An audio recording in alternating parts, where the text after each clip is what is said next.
I'm going to start with the simplest way to use the Amazing Glaze first. Okay. And this is a little tile. It's a bit of mount board. You can mount board, stamp board. Yeah. Good thickness helps. Yes. And Vicky stamped and coloured this yesterday. Oh.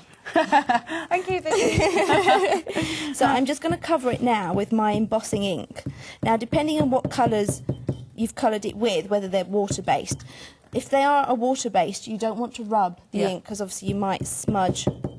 So you just your dab colours. it. And it's a really nice, the foam base on there, it's really handy for just dabbing, isn't it? Yes. So what exactly is embossing ink?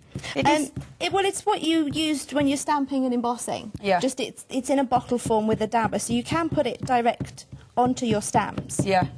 Which is another handy tip. So if you want, and you can be more specific with where you're putting that, can't you? Rather than covering the whole stamp. If you only want part of your image embossed, you can just highlight parts of the image with that, That's right, yeah, and you'll see me do different things with it. So I'm just going to tip off. I've covered it with the Amazing Glaze. Right.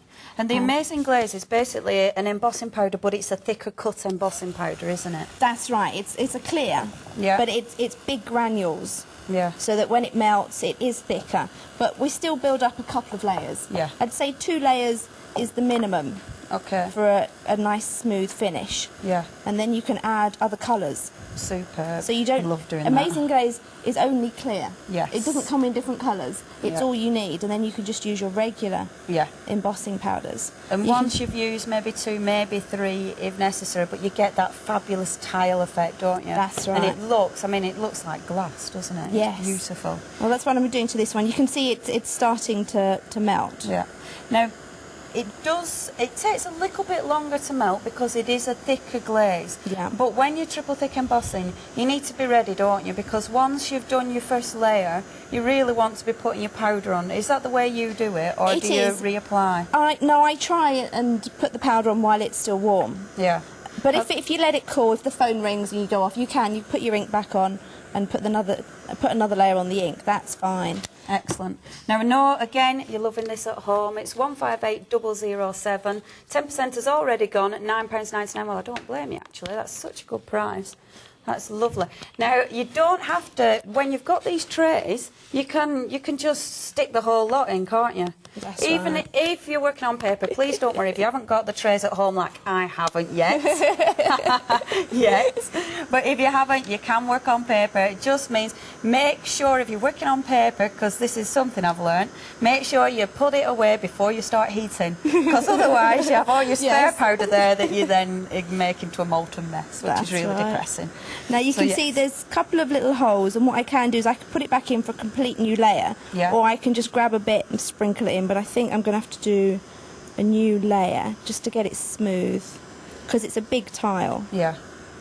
I suppose it's a personal thing as well, though. I mean, if you like that, because that pitted look looks quite effective, doesn't it? Yeah, that's it. For a different look, you could leave it like that. I'm going for a nice smooth tile. Yeah.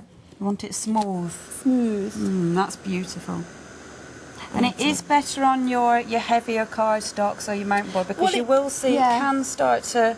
But again, if you go for a lighter cardstock, you can create really nice cracked effects as well. That's right, yes. Or the samples I did of the embossing powders with the Amazing Glaze, that's just on regular cardstock. Excellent.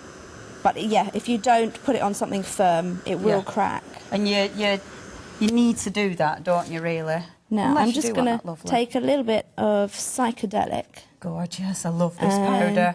Sprinkle it around the edges. And we're going to show you those powders. Again, I know this is selling out. We've now, 20% has already gone.